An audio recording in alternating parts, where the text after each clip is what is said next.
The next thing we're going to look at is the standard filleting technique, which works for walleye, bass, perch, crappie, and other pan fish. Because this technique represents the foundation for filleting any type of fish, we're going to look at it a few times, starting with the most popular eating fish, walleye.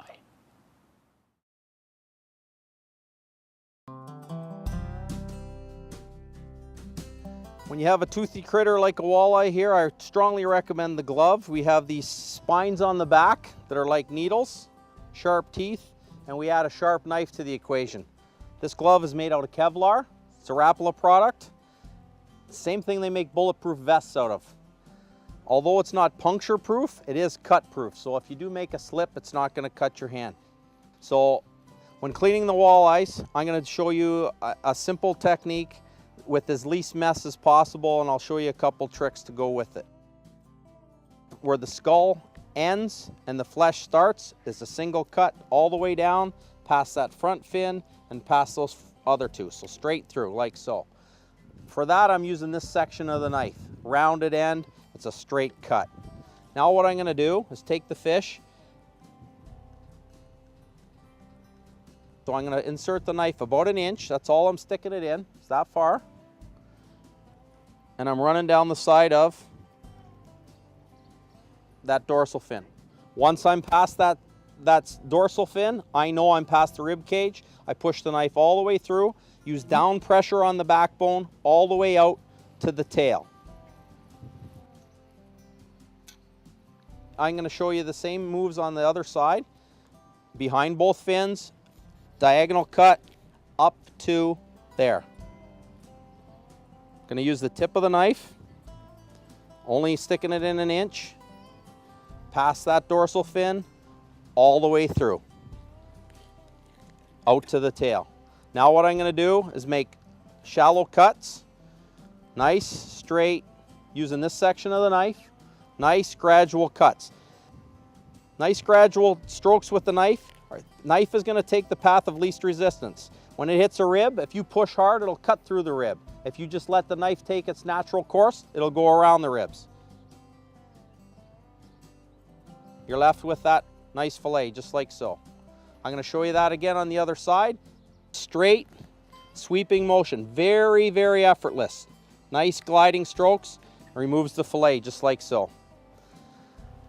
One thing before you throw the carcass away, two good pieces of meat on a walleye. You have these cheeks right here. This is where the glove comes in really handy. They're a little slippery, but a nice little morsel of flesh like a little scallop. I take that out and give the glove a little turn and just cut it off. Cheek's very good to eat. Do the same on the other side. Bottom side, you feel down pressure on the jawbone. You make that circular move. It's like a giant reverse C. Get your finger under there with the glove, give it a little twist, and just cut out the last little bit. Again, just a morsel of meat. Put this off to the side. Before this hits the frying pan, I'm going to show you how to skin it out. Again, the glove comes in handy. Get a hold of that there. Nice, gradual, separate the flesh. What I do typically when I'm on a charter is I will leave a chunk of skin for identification. If you're traveling, that's the way the Ministry of Natural Resources wants it. When you get it home, just pull off that tag end, and then it's almost ready for the table.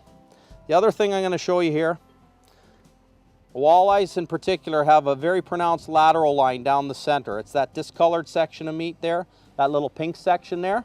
What I'm going to show you real quick is a neat way to take out that last set of pin bones in a walleye, and also any bit of fishy taste that the walleye is going to have. If you remove that, the fish is going to taste that much better.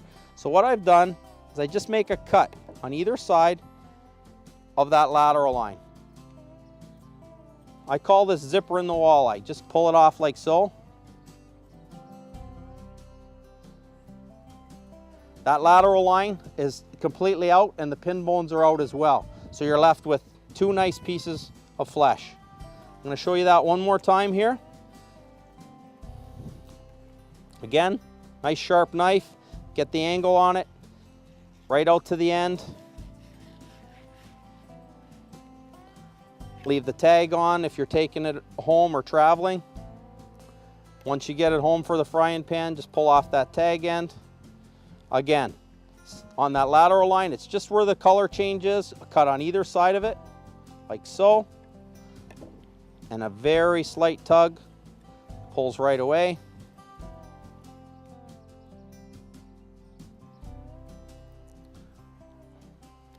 Boneless, you're ready to go. Perch are easily filleted using the same technique Paul demonstrated for walleye. Paul's going to show us that technique again, and then he's going to show us a slightly different technique with the electric knife. Although it should be noted that this second technique also works great for walleye, bass, and panfish with a traditional fillet knife.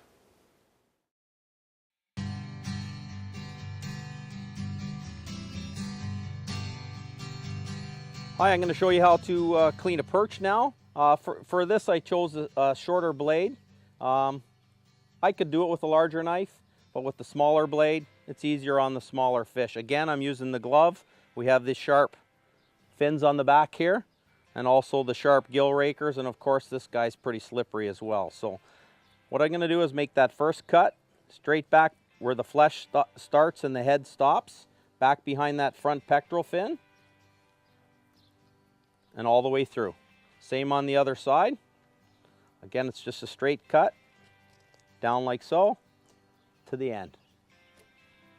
Now what I'm going to use, just use that top tip of the knife, that nice slender taper. I'm going to just put it on either side of that dorsal fin. So I'm just on the side of it there, and what's happening is I'm using down pressure to feel the spine of the fish. Once I'm past that dorsal fin there, I'm past the rib cage. Go straight through. Now I'm using that down pressure along the spine again, out to the end. I'm going to do the same on the other side. Again, I'm starting out with just the tip of the knife. I'm only sticking that knife in less than an inch. Just feeling that spine. Once I'm past the dorsal fin, I know to go all the way through because I'm past the rib cage. Now I'm using down pressure out to the end. Now I'm going to use the center of the blade. Nice gentle sweeping action. The knife will take the path of least resistance and go right around those ribs. If you push too hard, you're going to cut right through the ribs, which isn't a big deal. It's just a little messier. So there's your first fillet. Same thing again. I'm using the center of the blade. Nice light gentle sweeping action. Very little pressure at all. And I'm peeling the flesh back as I go. And again, the knife will take the path of least resistance around those ribs.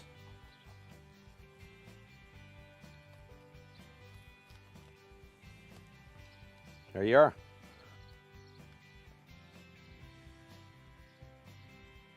Now before they hit the frying pan, there's one more step. This is where the glove comes in handy now for grabbing a hold because everything's slippery. You make a little cut along the skin and just ever so gently drag the knife on that angle, separating the flesh from the skin. Left with a fillet. Same thing here. Again, just get a good hold on it and use down pressure with the knife. Separate the flesh from the skin.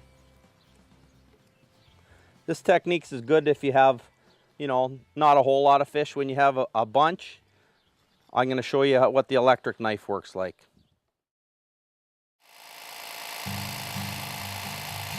Remember the old turkey knife that Grandma used to have for slicing turkey? The good folks at Rapala have taken it one step further. And what have they done? They've taken an actual fillet blade and made it adaptable for an electric knife. What happens is it's a two-blade system that lock together, and what they do is they cause sawing motion. And they both rotate like so. If you have a lot of fish to clean in a short period of time, and perch, panfish, great little tool for that is this cordless model. Comes with 2 batteries and a charger. It's good in the bush when you don't have a cord. Very, very good piece of equipment for cleaning fish in the field. The neat part about this electric knife is you can clean a lot of fish in a hurry, and typically what we'll do is you'll find where the skull of the fish stops in the flesh like we did with the traditional knife, and I'll make a single cut down and straight out to the side, going right through the rib cage. Once I've removed the fillet, I have the rib cage in there. I'm going to use the knife, and now it's upward pressure just to take that rib cage out.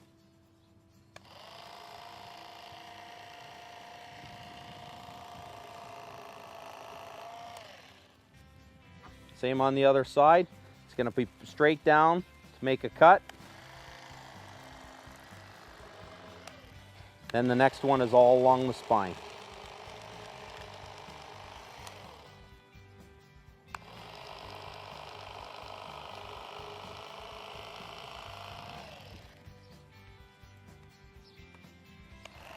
Again, take the rib cage out. Once the ribs are out, I'm going to remove the skin.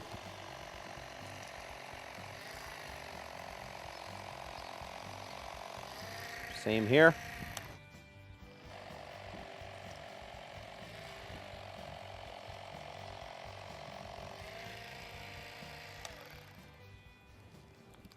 And that's that.